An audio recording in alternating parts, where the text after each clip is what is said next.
नमस्कार मित्रों।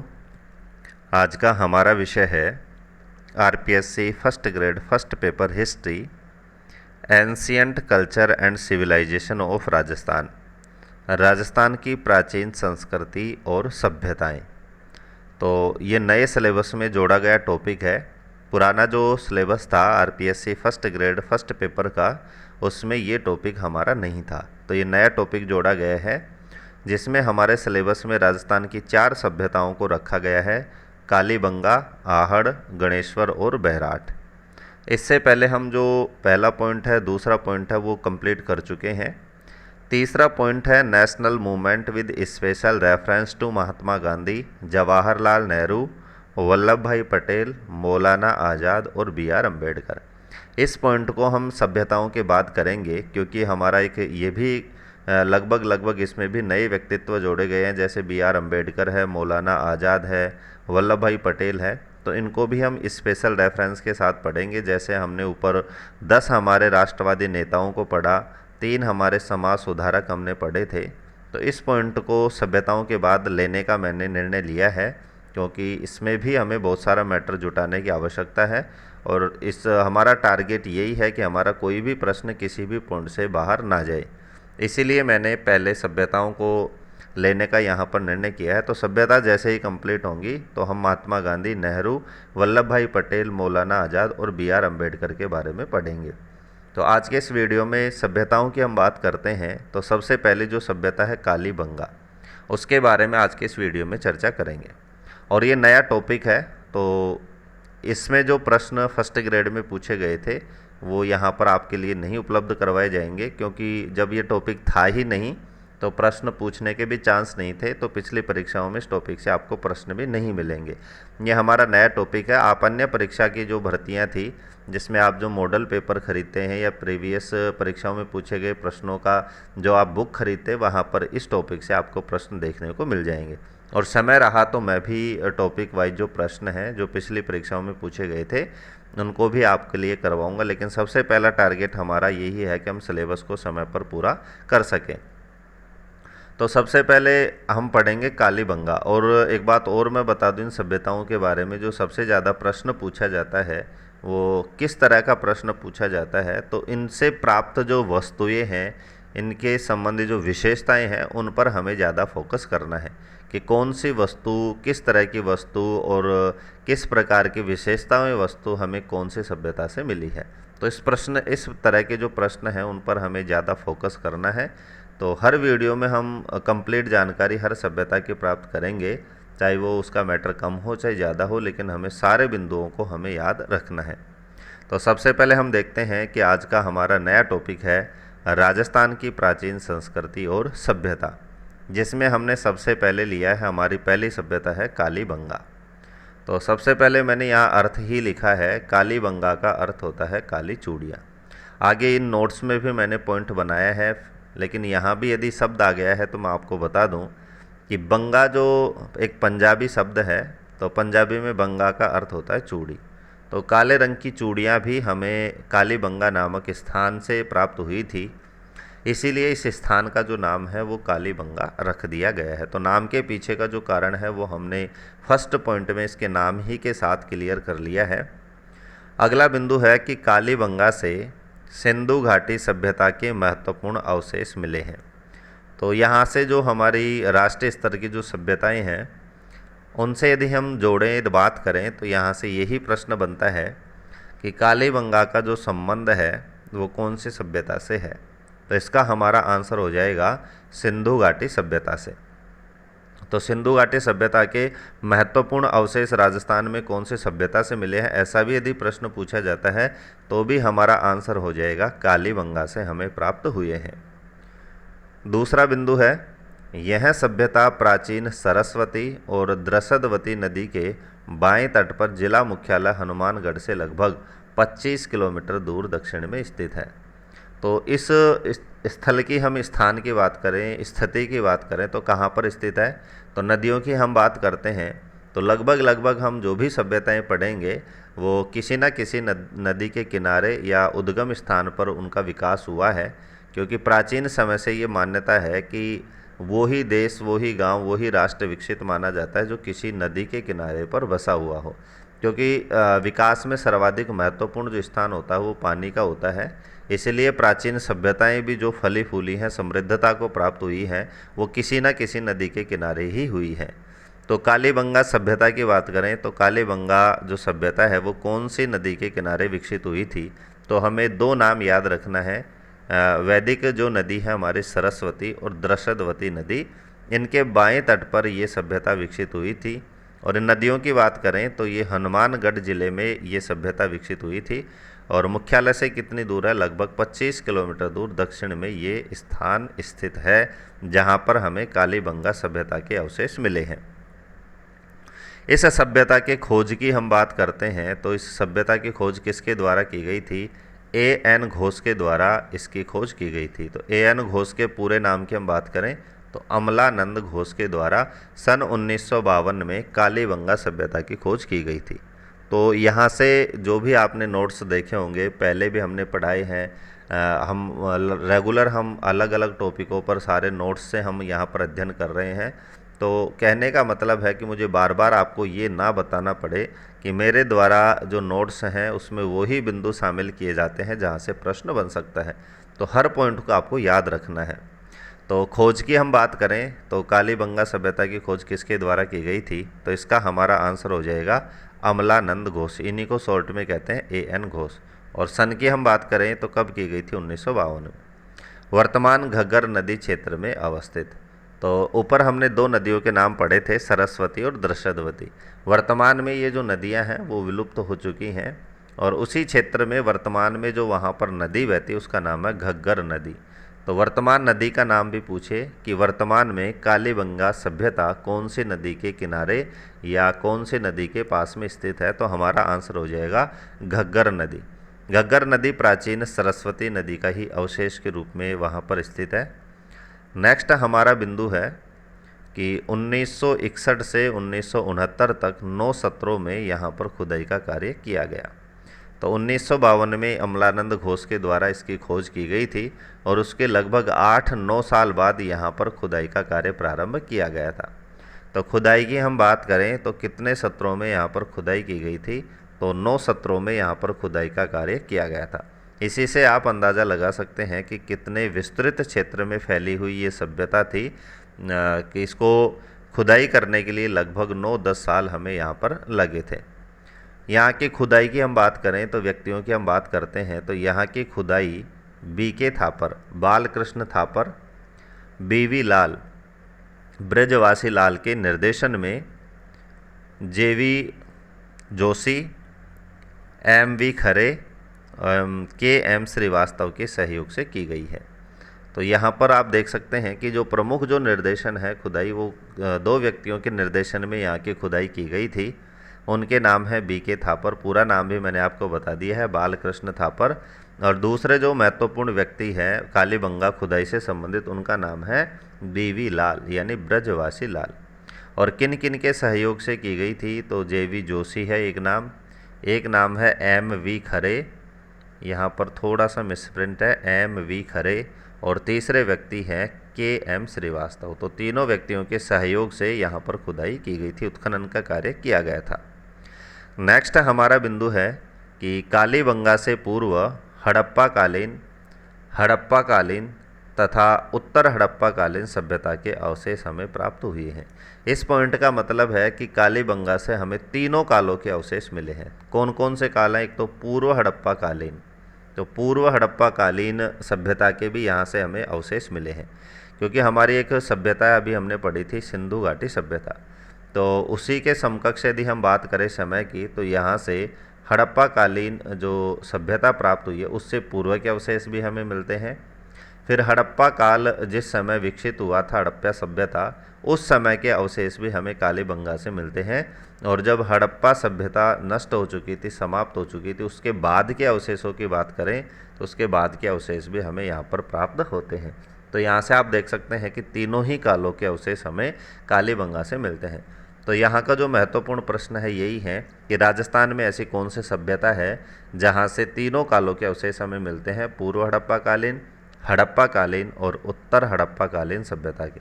तो हमारा आंसर हो जाएगा कालीबंगा। और सबसे महत्वपूर्ण बात यही है कि हमारे सिलेबस में केवल 4 सभ्यताएं रखे गए हैं, तो जो भी आंसर होगा लगभग लगभग इन्हीं सभ्यताओं में से हमें देना है। हो सकता है ऑप्शन में हमारी एक सभ्यता का नाम ऐसा डाल दे जो हमारे सिलेबस में ना हो, तो इस तरह से एक ऑप्शन तो हमारा वैसे ही कट जाता है। नेक्स्ट हमारा बिंदु है कि देश का दूसरा सबसे बड़ा उत्खनन स्थल। तो क्षेत्र के हिसाब से हम बात करें तो हमारे भारत का सबसे बड़ा दूसरा जो उत्खनन स्थल है वो भी कालीबंगा है। तो ऊपर भी मैं आपको बता चुका हूँ कि इसके उत्खनन में लगभग 9-10 सालों का समय लगा था और 9 सत्रों में यहाँ पर खुदाई का कार्य किया गया था। तो उसी से हम अंदाज़ा लगा सकते हैं। और वहाँ मैंने बताया भी था कि बहुत बड़ा उत्खनन स्थल है। तो संख्या में हम बात करें तो राजस्थान में नहीं बल्कि देश में हम बात करें तो इसको दूसरा स्थान प्राप्त है। तो उत्खनन की दृष्टि से कालीबंगा देश के कौन से स्थान पर आती है, तो दूसरे स्थान पर यह आती है। काल के आधार पर कालीबंगा को कितने भागों में बांटा गया, तो हमारा आंसर हो जाएगा 2 भागों में। एक भाग है 2400 ईसा पूर्व से 2250 ईसा पूर्व और दूसरा भाग है 2200 ईसा पूर्व से 1700 ईसा पूर्व। यानी यहाँ से प्राप्त अवशेषों के आधार पर कालीबंगा सभ्यता को 2 भागों में बांटकर अध्ययन करते हैं जो भी हमारे पुरातात्विक सर्वेक्षण करने वाले जो व्यक्ति हैं। तो पहला जो काल इन्होंने निर्धारित किया था इस सभ्यता का वो था 2400 ईसा पूर्व से लगभग 2250 ईसा पूर्व। और दूसरे समय सीमा की हम बात करें तो 2200 ईसा पूर्व से 1700 ईसा पूर्व इस समय रखा गया था। वीडियो स्टार्ट करने से पहले मैंने आपसे चर्चा करी थी कि सभ्यताओं में जो सबसे ज़्यादा प्रश्न पूछे जाते हैं वो विशेषताओं में पूछे जाते हैं। विशेषताओं का मतलब है कि यहाँ का रहन सहन कैसा था, यहाँ का आवास कैसा था, सामाजिक व्यवस्थाएं कैसी थी और यहाँ से कौन कौन सी वस्तुएं हमें प्राप्त हुई हैं। तो सबसे पहले हम नगर निर्माण की बात करते हैं। तो अवशेषों के आधार पर हमें जो नगर निर्माण की यहाँ पर विशेषताएँ प्राप्त हुई वो किस तरह की हमें प्राप्त होती हैं। तो सबसे पहला बिंदु है कि निर्माण रक्षा प्राचीर के अंदर किया जाता था। तो यहाँ से प्राप्त अवशेषों के आधार पर हम कह सकते हैं कि कालीबंगा में जो नगर निर्माण किया गया था वो रक्षा प्राचीर यानी जो बाउंड्री होती है जैसे किलों के चारों ओर उसके अंतर नगर का निर्माण किया गया था। प्राचीर की लंबाई की हम बात करें तो इसकी जो लंबाई थी उत्तर से दक्षिण 250 मीटर और पूर्व से पश्चिम 180 मीटर। तो ऐसे प्रश्न पूछता नहीं है, फिर भी मैंने रिलेटेड होने के कारण ये लंबाई चौड़ाई भी यहाँ पर लिख दी है, तो आपको भी ये याद रख लेनी है। प्राचीर के निर्माण की बात करें तो अवशेषों से हमें ये पता लगता है कि इस प्राचीर का निर्माण मिट्टी की ईंटों से किया गया था। और प्राचीर में जो ईंटें हमें प्राप्त हुई हैं उनके आकार की हम बात करें तो 30 × 20 × 10 सेंटीमीटर आकार की ईंटें हमें प्राप्त हुई हैं। अनुपात में हम देखें तो इसका जो अनुपात है, जैसे हम सभी जीरो को यहाँ से काटते हैं तो हमारा जो अनुपात निकल कर आता है वो 3:2:1। ये मैंने इसलिए लिखा है क्योंकि आगे हम जो भवनों की बात करेंगे तो भवनों में जो ईंटों का आकार है वो अलग था और प्राचीर में जो ईंटें प्रयोग में लाई गई थी उनका आकार अलग था। तो यहाँ हमें विशेष सावधानी बरतनी है कि 30 × 20 × 10 सेंटीमीटर जो ईंटों का आकार है वो हमें कालीबंगा की प्राचीर के जो अवशेष मिले हैं वहाँ से प्राप्त होते हैं। यहाँ से प्राप्त मार्गों की हम बात करते हैं तो मार्गों की चौड़ाई की बात करें तो 5 मीटर से और 5.5 मीटर चौड़े ये मार्ग मिलते हैं। पक्की सड़कों के साक्ष्य भी इसी सभ्यता से प्राप्त होते हैं। तो यहाँ से यही प्रश्न बनता है कि पक्की सड़कों के साक्ष्य या अवशेष कौन से सभ्यता से प्राप्त होते हैं, या फिर 5 या 5.5 मीटर जो चौड़े मार्ग हैं उनके अवशेष हमें कौन से सभ्यता से प्राप्त होते हैं। तो हमारा जवाब हो जाएगा कालीबंगा सभ्यता से। आवास की हम बात करते हैं, मकानों के निवास की हम बात करें तो आवास भी कच्ची ईंटों से बने हुए हमें यहाँ से मिलते हैं। और आवास में प्रयुक्त ईंटों के अनुपात की हम बात करते हैं तो अनुपात तो प्राचीर के अनुपात के जैसा ही है 3:2:1, लेकिन साइज़ की हम बात करते हैं तो साइज है 30 × 15 × 7.5 सेंटीमीटर। इस अनुपात का मतलब है कि इस तरह से इनकी जो लंबाई है वो 30 सेंटीमीटर, चौड़ाई की हम बात करें तो 15 सेंटीमीटर और जो ईंट की जो ऊंचाई होती है, मोटाई होती है, उसकी हम बात करें तो मोटाई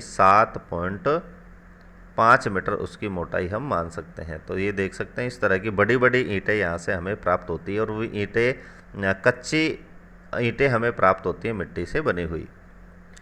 दूसरा जो बिंदु है इससे संबंधित वो है कि साधारणतः मकानों में दालान और 4-5 बड़े कमरे व कुछ छोटे कमरों के अवशेष यहाँ पर मिलते हैं। दालान का मतलब होता है बड़ा चौक।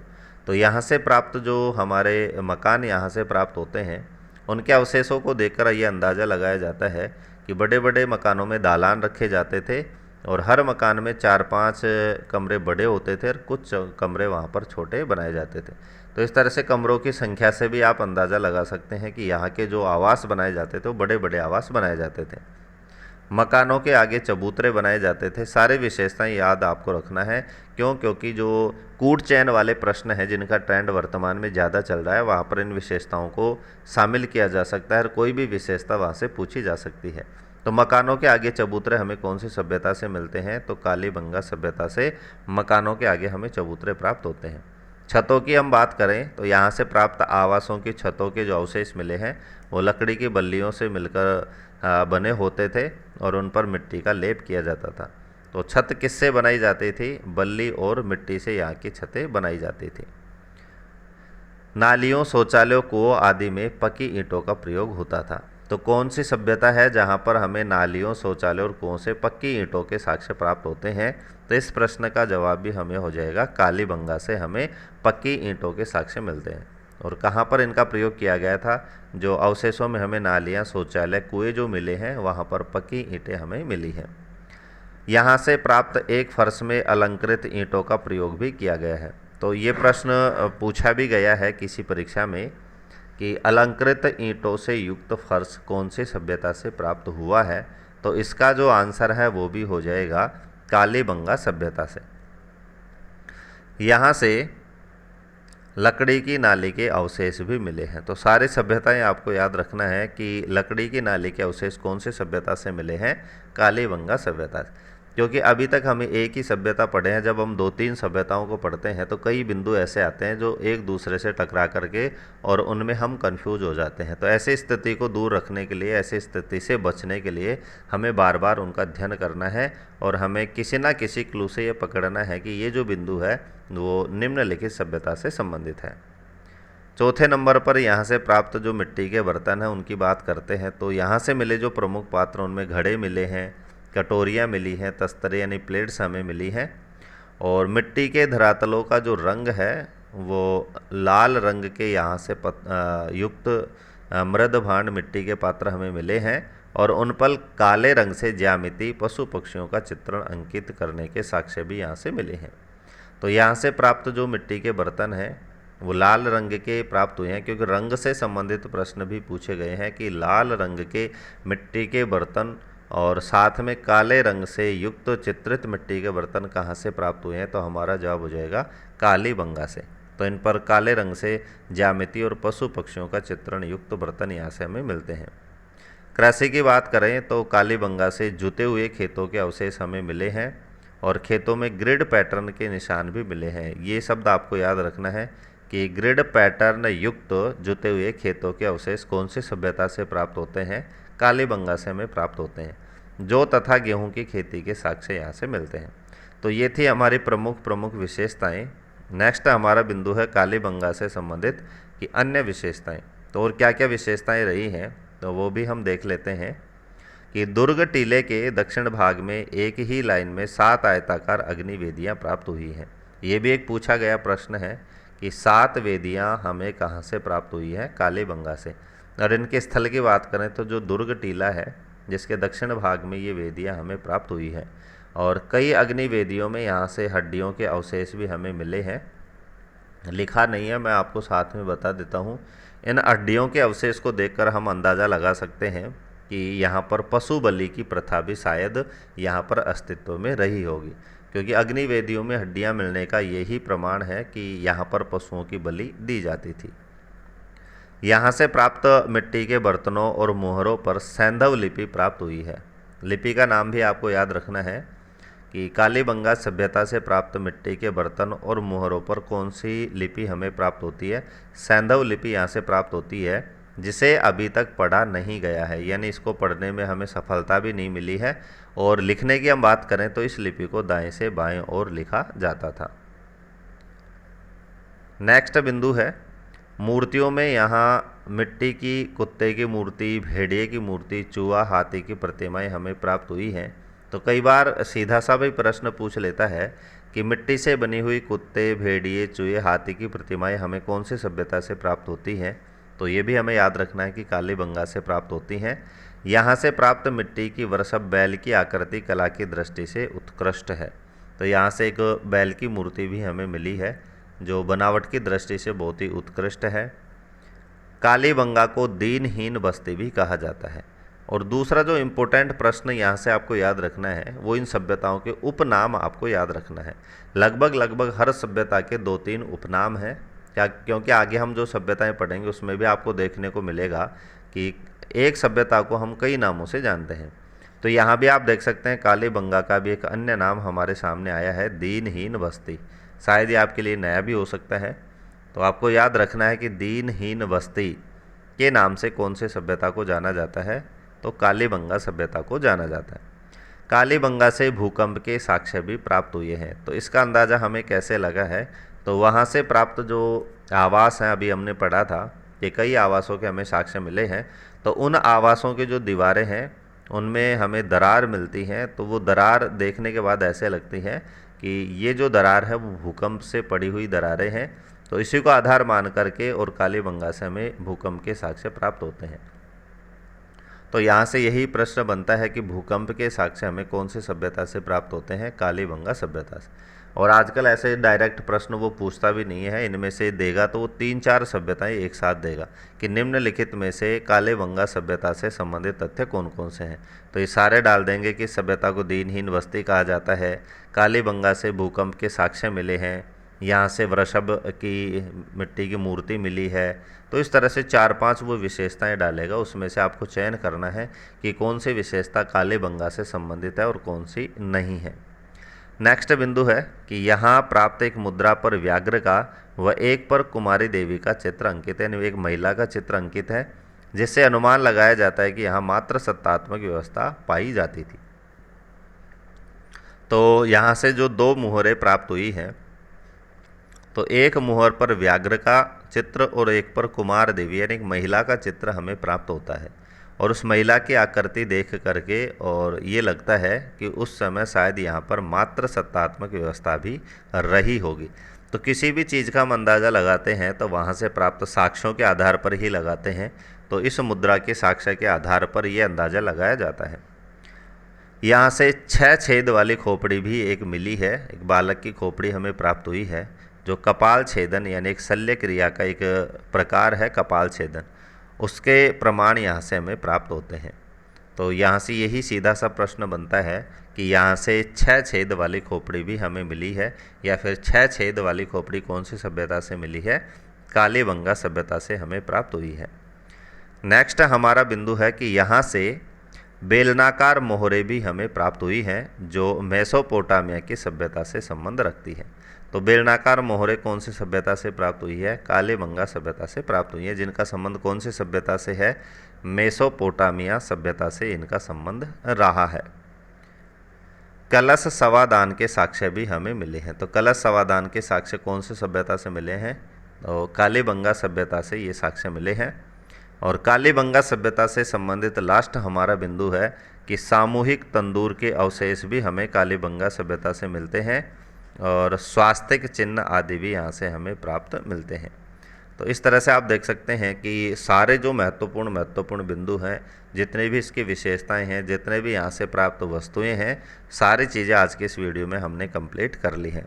इस वीडियो को और इस नोट्स को देखने के बाद में कालीबंगा सभ्यता से आपका एक भी प्रश्न गलत नहीं होगा। इसके पहले भी यदि आप इसको देखेंगे और इससे पूछे गए प्रश्नों को हल करेंगे तो सारे प्रश्न भी इन पॉइंट्स में मैंने शामिल किए हैं। तो आज का वीडियो आपको कैसा लगा, आज के वीडियो का कंटेंट आपको कैसा लगा, कमेंट बॉक्स में कमेंट करके अवश्य बताएं और वीडियो को लाइक अवश्य करें।